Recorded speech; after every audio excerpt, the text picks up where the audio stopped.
right, so you've heard a lot lately about big companies with tons of cash on hand, but not hiring a lot. If you look at the numbers, it's $1.5 trillion to be exact. That is how much cash over 4,000 non-financial publicly traded companies in this country have on their balance sheet. Now, to put that in some perspective for you, U.S. companies have the same amount of cash on hand as the entire GDP of Canada. That's right.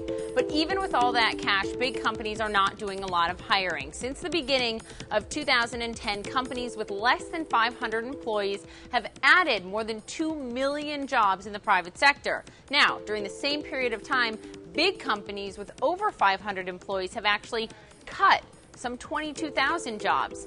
To be fair, big companies historically not big job creators, but they do account for 16% of the private national workforce.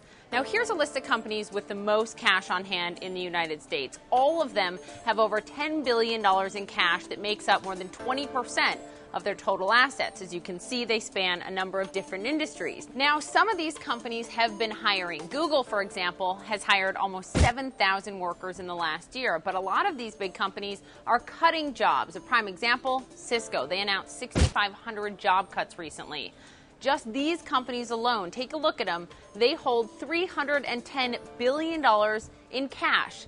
That's equivalent to the GDP of the country of Denmark. That's according to Capital IQ. Now, the top 50 cash hoarders in the United States, all in, have over $750 billion under the proverbial mattress. So, why are companies keeping so much of that cash on hand instead of hiring? What's going on are companies, are saying, whoa, they have the muscle memory from the last recession, and they know that some companies didn't make it through, so they want to really hoard cash. Unless they have business beating down their door, they're not going to hire anyone. And to top it off, employees' share of companies' income is at one of the lowest points in history.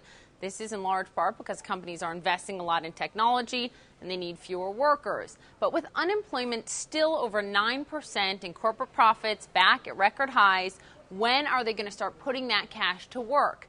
The rallying cry for them to hire more is certainly mounting.